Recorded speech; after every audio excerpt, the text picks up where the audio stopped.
Buenos días, mi nombre es Nicte Itzel Aragón Vargas, residente de segundo año de la especialidad de Imagenología Diagnóstica y Terapéutica. El día de hoy vamos a abarcar enfermedades del esófago 1 correspondientes al módulo digestivo. Los objetivos de esta plática son repasar las enfermedades que afectan el esófago, así como distinguir los signos radiológicos característicos de cada una para dar diagnósticos precisos y procedimientos terapéuticos cuando se consideren necesarios. En cuanto al temario, lo vamos a dividir en los siguientes puntos. 1. Alteraciones congénitas, que se van a subdividir en atresia esofágica y duplicación esofágica. Número 2, enfermedad inflamatoria, en la que vamos a abarcar enfermedad infecciosa ocasionada por hongos como cándida y otros virus. Enfermedad por reflujo gastroesofágico, esófago de Barrett, esofagitis cáustica. Como tercer punto, alteraciones funcionales, en las que abarcaremos la calasia, varices esofágicas, anillo de Schatzki, hernia yatal. Y el último punto, que es el trauma esofágico, en donde se abarcarán cuerpo extraño, perforación esofágica y síndrome de Burge. Alteraciones congénitas.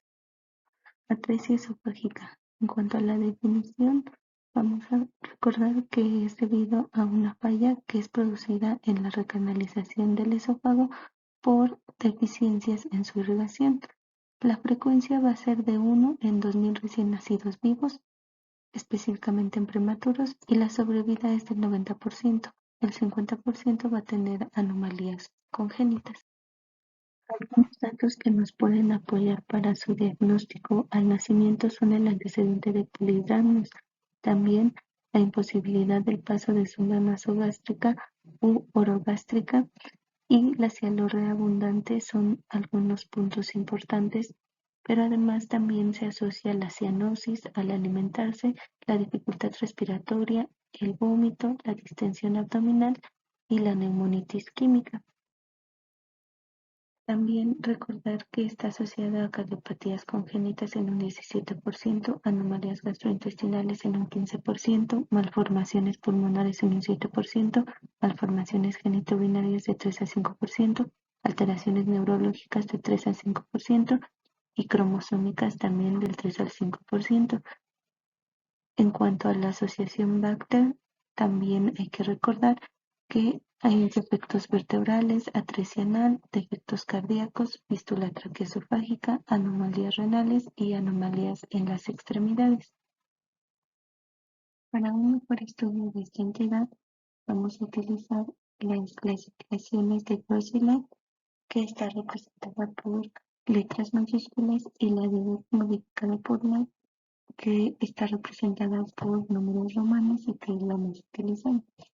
En la primera imagen vamos a observar una traqueosofágica en ambos cabos esofágicos ciegos y sin fístula traqueosofágica, correspondiente a la tipo A o tipo 1, que representa el 8% de los casos.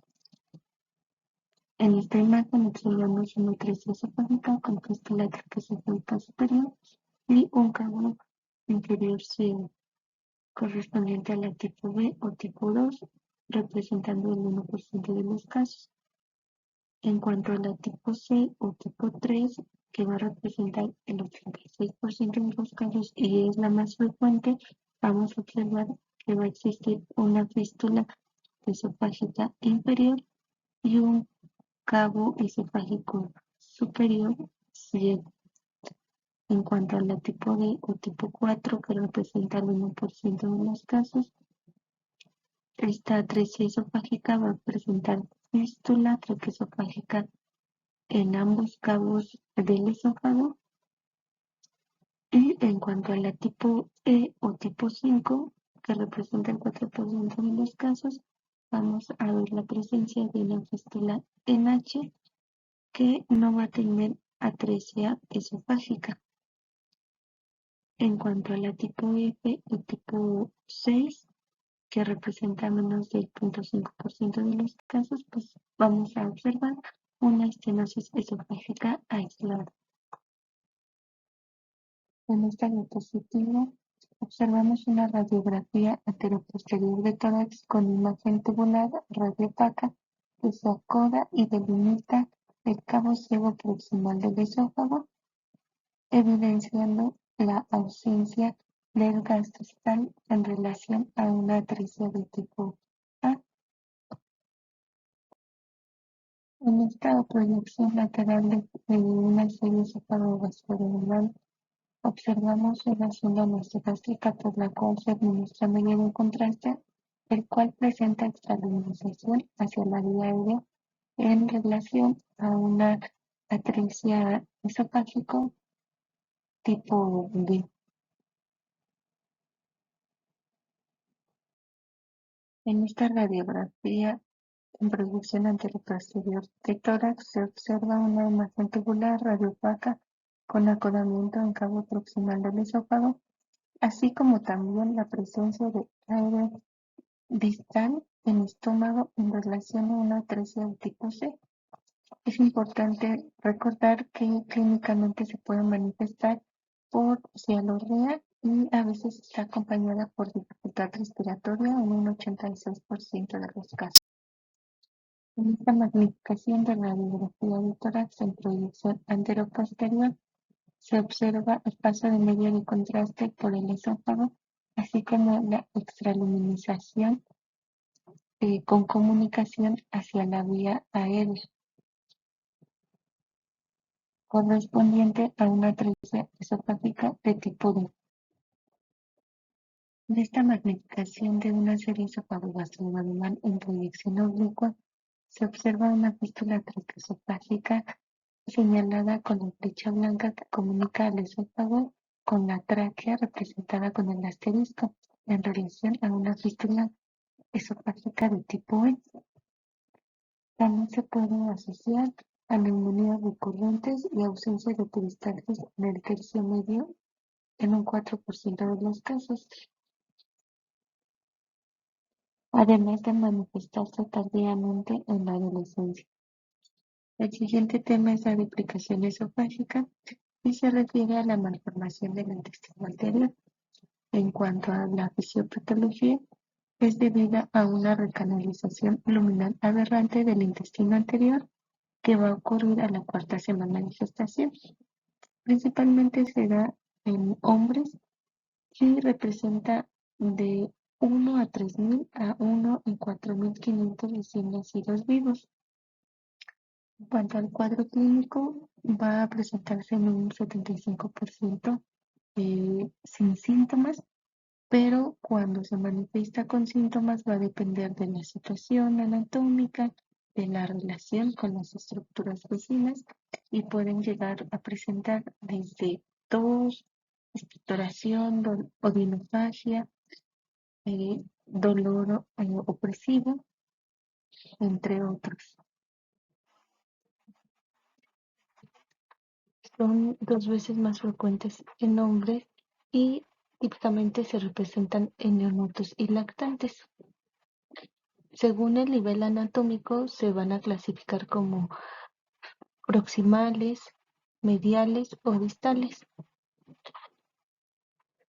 Las duplicaciones esofágicas que se encuentran en el tercio proximal o cervicales constituyen el 23% de los casos y generalmente van a ser asintomáticas, pero pues pueden presentarse como masas cervicales laterales con dificultad respiratoria progresiva o como estridor agudo en el recién nacido. Las duplicaciones del tercio medial van a corresponder a un 17% del total debido a su proximidad a la tráquea y pueden presentarse con síntomas severos de obstrucción de vía aérea superior. Cerca del 60% de los casos de duplicación se van a localizar en el tercio distal del esófago y habitualmente son asintomáticas.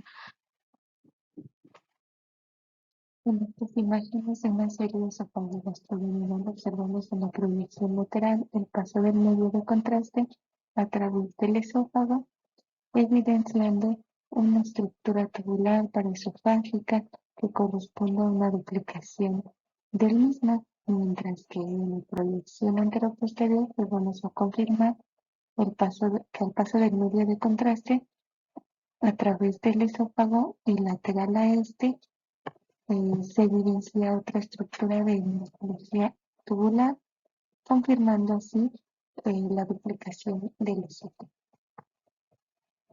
Continuamos con el tema de enfermedades inflamatorias.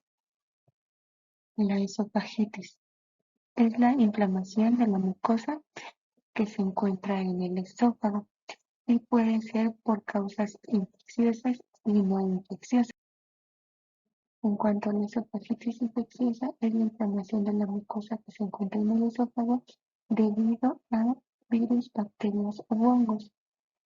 Existen diversos factores predisponentes, entre los más importantes son los que afectan al sistema inmune, como el VIH, el cáncer, trasplantes de órganos, inmunosupresores o quimioterapias y radioterapias. También están los que alteran propiamente a la flora microbiana, como los antibióticos, los antivíricos o antimicóticos, entre otros, y los propios del esófago, como las alteraciones motoras o estenosis. En cuanto a la clínica, generalmente van a ser asintomáticos, pero puede haber dolor retroesternal, disfagia, urinofagia o incluso hemorragia digestiva. Esofagitis por Candida es la inflamación de la mucosa esofágica causada por Candida albicans. En cuanto a la epidemiología, es una infección oportunista que ataca a pacientes inmunocomprometidos, principalmente pacientes con VIH o diabéticos, entre otros. En cuanto a la clínica, van a presentar urinofagia, pérdida de peso, nódulo oral en pacientes principalmente inmunocompetentes. El 70% va a ser asintomático. Aquí tenemos una magnificación de una serie esófago-gastroduodenal donde observamos que al paso del medio de contraste, el esófago presenta múltiples defectos de llenado en todas sus porciones, con aspecto de empedrado en relación a una esofagitis por Candida. Esofagitis por virus herpes simple es la inflamación de la mucosa del esófago causada por herpes simple. Se va a presentar como una preinfección herpética que queda latente en los ganglios de la raíz dorsal y se van a activar una vez que el sistema inmune del sujeto quede comprometido, lo que ocasiona que el virus que en la porción yugular del ganglio del vago pueda difundirse de manera axonal hasta el esófago. Los más susceptibles van a ser pacientes con enfermedades neoplásicas, quemaduras extensas o corticoides sistémicas. Y los síntomas que principalmente van a tener estos pacientes pues van a ser urinofagia, dolor torácico y úlceras en cavidad bucal.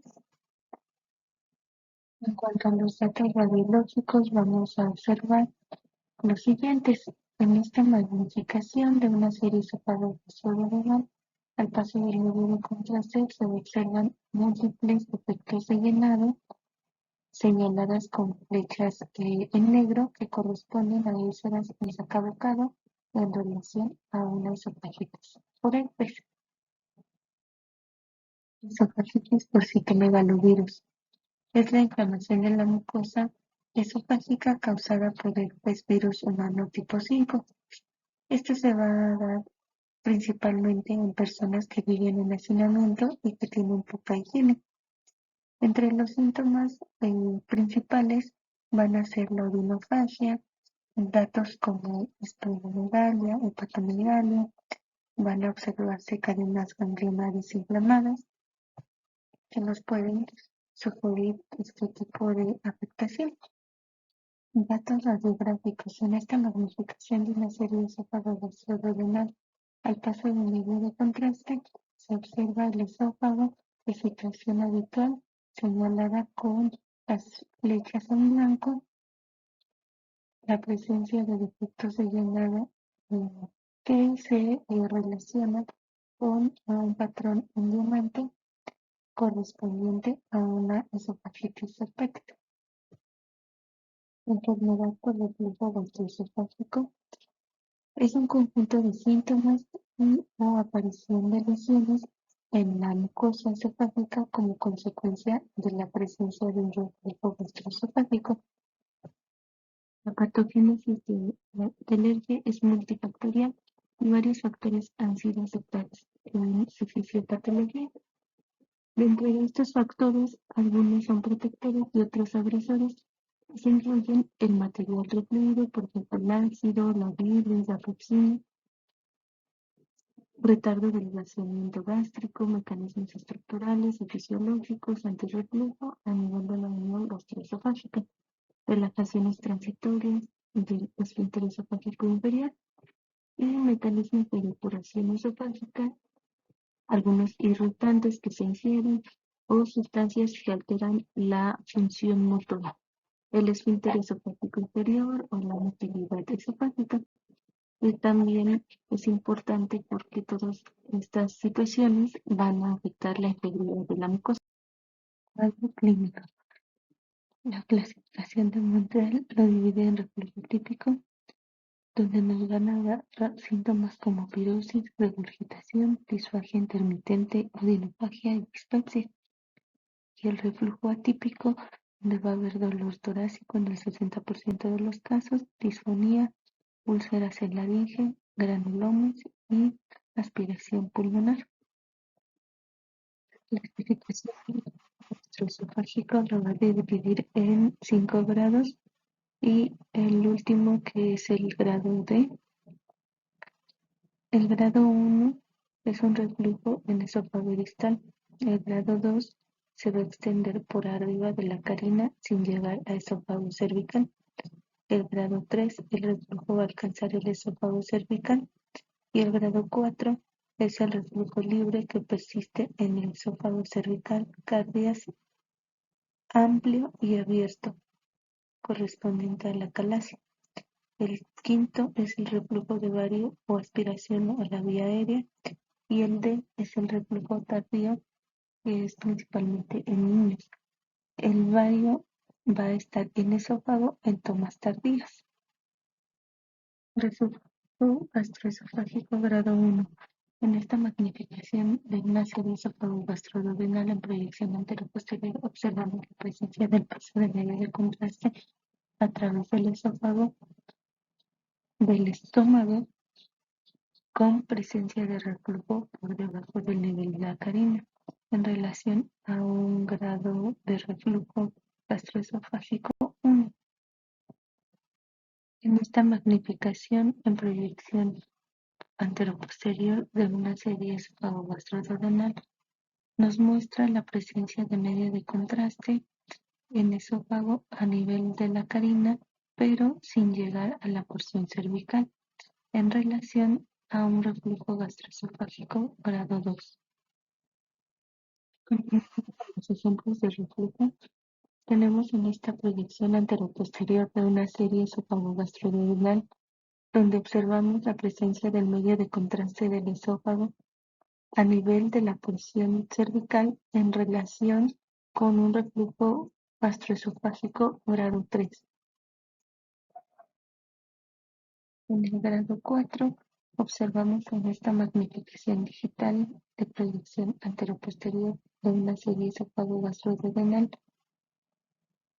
la persistencia de medio de contraste a nivel del esófago cervical y nos muestra un cardias amplio correspondiente a calasia en relación a un ERGE grado 4. En esta magnificación digital, en proyección lateral de una serie esófago-gastroduodenal, observamos el paso de medio de contraste hacia la vía aérea en relación a un grado 4 de reflujo gastroesofágico. En esta magnificación digital con proyección anteroposterior de una serie esófago-gastroduodenal se observa la persistencia del medio de contraste en esófago minutos posteriores de ser ingerido en relación a un ERGE grado D. Esófago de Barrett es una entidad adquirida producto del reflujo gastroesofágico crónico que provoca la lesión de la mucosa esofágica normal y su reemplazo por mucosa metaplásica. En cuanto a la definición de metaplasia, es importante recalcar que el epitelio escamoso esofágico cambia a un epitelio columnar con células caliciformes que se va a denominar metaplasia intestinal debido a la lesión crónica ya mencionada.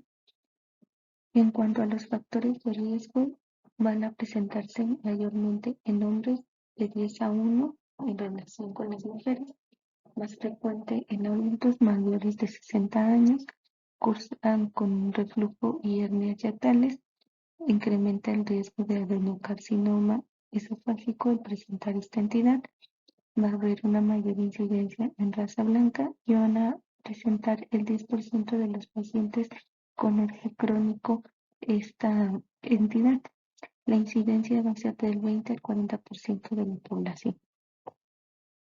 Los radiológicos. En esta magnificación de una serie esofágico-gastroduodenal observamos a nivel del texto distal del esófago presencia de múltiples efectos de llenado en relación al patrón reticular distintivo del esófago de Barrett y veamos cómo los pliegues de la mucosa también se encuentran irregulares y engrosados. Esofagitis cáustica es una lesión esofágica secundaria a ingesta de álcalis o ácidos potentes. Estos van a provocar necrosis licuefactiva o coagulativa según sea el caso. En el 75% de los hogares es ingerido por menores de 5 años de manera accidental y cuando ocurre en jóvenes y adultos es de manera intencional. Al ser ingeridos los cáusticos van a ocasionar una lesión en la mucosa esofágica y esta va a tener 3 etapas. La primera es la aguda, que va a ocurrir en los 10 días desde la ingestión. La subaguda, de los 10 a los 20 días posterior a la ingestión y caracterizada por infección esofágica. En la etapa crónica ocurrirá posterior a los 21 días después de la ingesta y va a cursar con inflamación del esófago que al remitir va a provocar fibrosis resultando en estenosis del esófago. Algunos síntomas más importantes van a ser la cialorrea y la odinopatia. En estas imágenes en proyección anteroposterior de una serie esofágico-gastroduodenal se observan del lado derecho esófago de secreción habitual con un medio de contraste que muestra múltiples efectos de llenado en su tercio proximal en relación a úlceras debido a cambios agudos de esofagitis por cáusticos, mientras que el lado izquierdo, la magnificación de esta serie esofágico-gastroduodenal, observamos disminución del diámetro de la luz del esófago que muestra un aspecto filiforme al paso del medio de contraste y que abarca todo su trayecto en relación a esofagitis crónica causada por cáusticos. Enfermedades funcionales. Hernia de hiato son defectos del diafragma por debilidad o desgarro de la membrana perinesofágica. Contienen estructuras de la cavidad abdominal. Frecuentemente es el estómago que va a pasar a través del hiato esofágico al mediastino. En cuanto a la epidemiología, va a abarcar entre la cuarta y sexta década de la vida, va a presentarse en 5 de cada 1000 personas y no va a tener preferencia por algún sexo. Cuadro clínico. Van a presentar los pacientes disfagia, pirosis, anemia, saciedad precoz y en algunos casos van a ser asintomáticos. Clasificación. La tipo 1 es una hernia hiatal deslizante. En el 95% de los casos ocurre esta situación. La tipo 2 Es una hernia yatal paraesofágica, pero que tiene una unión gastroesofágica en una posición normal y ocurre en el 3% de los pacientes. La tipo 3 es una hernia mixta o compuesta. Es una hernia yatal también paraesofágica con una unión gastroesofágica desplazada y ocurre en el 1% de los pacientes. En cuanto a la tipo 4, es una hernia de hiato de tipo mixto o compuesto con una hernia adicional de vísceras. También se le llama hernia gigante y ocurre en menos del 1% de los pacientes. Ahora veremos ejemplos de cada uno de ellos. En la tipo 1, que es hernia de hiato por deslizamiento, tenemos aquí una magnificación de una serie esófago-gastroduodenal donde observamos que la unión gastroesofágica se ubica por encima del hiato esofágico.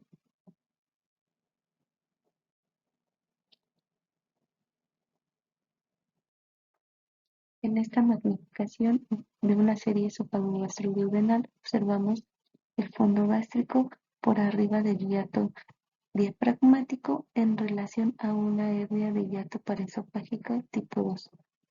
Se asocia con mayor riesgo de desarrollo de vólvulo, encarceración y o estrangulación.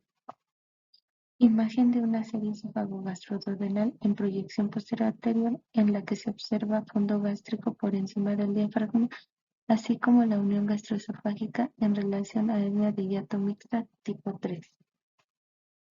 En esta magnificación de una serie esófago-gastroduodenal se observa la presencia de medio de contraste que nos muestra la herniación de vísceras hacia el tórax en relación a una hernia de hiato mixta tipo 4. Acalasia proviene del griego antiguo que quiere decir que no se relaja. Es un trastorno primario de la motilidad del músculo liso esofágico y tiene como incidencia aproximadamente 10 casos por cada 100.000 personas. Es debida a una falta de relajación del esfínter esofágico inferior, lo que ocasiona una motilidad inadecuada. Continuando con la etiología, vamos a tener que se causa idiopática, pueden haber factores autoinmunes y anomalías de los ganglios mientéricos, lo que ocasiona la disminución de los mismos en el plexo de Auerbach. La ausencia total de la peristalsis a nivel del cuerpo del esófago y la afectación del esfínter esofágico inferior y se va a presentar como una resistencia al vaciamiento por falta de relajación del mismo. Tipos de acalasia. La primaria puede presentarse de forma clásica con contracciones simultáneas de baja amplitud en el cuerpo esofágico y la vigorosa van a presentarse contracciones simultáneas pero de gran amplitud y repetitiva. En cuanto a la secundaria, pues puede verse por enfermedades neoplásicas como el adenocarcinoma gástrico, el linfoma, enfermedad de Chagas o radiaciones. Cuadro clínico. La acalasia primaria van a presentar los pacientes disfagia de larga evolución, tanto para líquidos como para sólidos, una pérdida de peso, regurgitación y halitosis en el 90%. También pueden cursar con neumonía por aspiración. En cuanto a la acalasia secundaria, van a presentar duración corta de disfagia, dolor torácico o adenopatia. Datos radiográficos. En esta magnificación de una serie esófago-gastroduodenal, observamos el esófago de morfología y situación habitual con paso de medio de contraste que muestra a nivel del esfínter esofágico inferior una disminución del diámetro en relación al signo del pico de pájaro o punta de lápiz correspondiente a la acalasia. Venas esofágicas. Son venas anormalmente dilatadas en el esófago. La incidencia es la misma entre hombres y mujeres, y el 50% de los pacientes con cirrosis van a presentar varices gastroesofágicas. Del 5 al 33% van a cursar con hipertensión portal. patológicos. En esta magnificación de esofagograma, en donde se observan múltiples defectos de llenado de aspecto serpentiforme en esófago proximal, medio y parte del distal en relación a varices esofágicas. Anillo de Schatzki o anillo esofágico inferior consiste en finos repliegues mucosos de unos 2 a 3 milímetros de grosor con epitelio esofágico proximal y mucosa de características gástricas en situación distal. Epidemiología: es más frecuente en edad avanzada que en jóvenes. La prevalencia va del 6 al 14% de la población. Es mayor en hombres que en mujeres. La etiología es a causa de enfermedad por reflujo gastroesofágico o esofagitis por reflujo. Hay una exageración del anillo mucoso B del esófago inferior por inflamación de la mucosa. Cuadro clínico: algunos pacientes van a presentar datos como disfagia, regurgitación, pirosis y dolor torácico. Diagnóstico radiológico: en esta magnificación de una serie de esófago gastroduodenal se observa esófago distal de situación habitual, en donde se muestra una estenosis fina en forma de anillo a nivel de la unión gastroesofágica, señalada con las flechas en blanco en relación a un anillo de Schatzki, y por debajo podemos observar una dilatación que corresponde a una hernia por deslizamiento. Enfermedades traumáticas. Perforación esofágica. La perforación esofágica es una emergencia médica rara pero grave con una tasa de mortalidad muy alta, especialmente si el diagnóstico se retrasa. En cuanto a la epidemiología, vemos que afecta con mayor frecuencia a personas de la tercera edad. En estudios como la endoscopia rígida, el riesgo de perforación está entre 0,1 a 0,4%. La endoscopia flexible abarca entre 0,006 y 0,06%.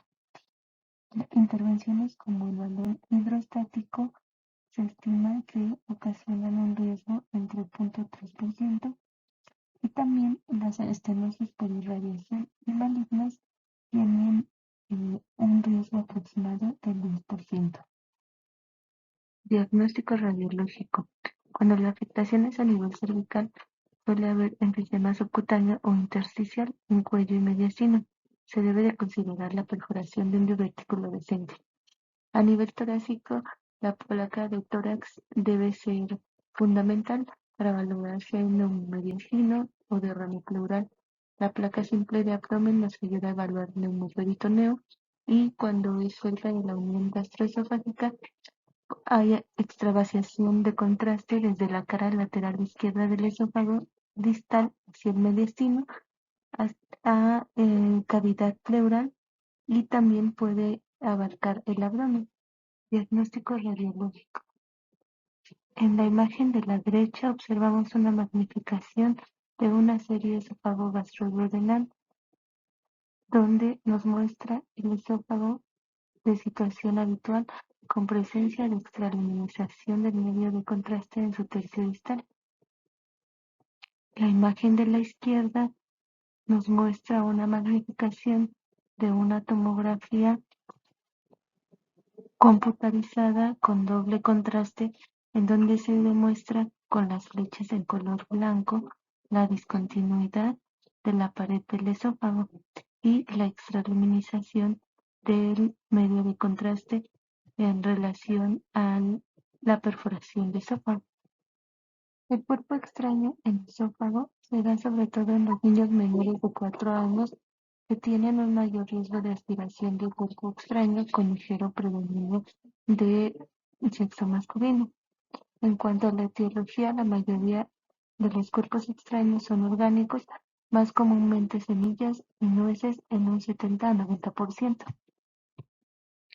Cuadro clínico: los pacientes suelen presentar tos, disnea, cialorrea, dolor torácico, incluso inquietud por la presencia del cuerpo extraño en el esófago e irritabilidad. Estos radiográficos.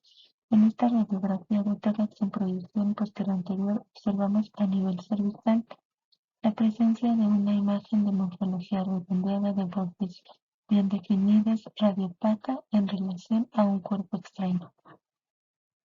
El síndrome de Borget hace alusión a la perforación del esófago torácico distal izquierdo secundario a vómito incoercible. La incidencia estimada es de 1 en 6.000 personas. En cuanto al cuadro clínico, van a presentar vómitos, dolor torácico, taquicardia, fiebre y enfisema subcutáneo. Diagnóstico radiológico. En esta magnificación de una serie esofágo-gastroduodenal se observa el esófago en todas sus porciones, de morfología y situación habitual, con extraluminización del medio de contraste a nivel epifénico con paso hacia el mediastino en relación a síndrome de Burgess. Biográfico. En estas magnificaciones de tomografía computarizada en adquisición transversal con ventana para mediastino y con medio de contraste intravenoso y oral positivo, en la cual podemos observar del lado derecho, señalada con la punta de flecha, el esófago, el cual tiene un engrosamiento difuso de su pared con extraluminización del medio de contraste oral hacia el mediastino. Asociado se observa derrame pleural bilateral de predominio izquierdo. En la segunda magnificación podemos observar la extraluminización del medio de contraste hacia el mediastino posterior, señalada con las puntas de flecha, y el esófago con engrosamiento de su pared. Atención. Como conclusiones tenemos que la radiografía convencional proporciona datos que sugieren enfermedades que afectan al esófago. El esofagograma pone de manifiesto características anatómicas y fisiológicas importantes en los diagnósticos diferenciales. Además, los diferentes métodos de estudio permiten realizar diagnósticos precisos.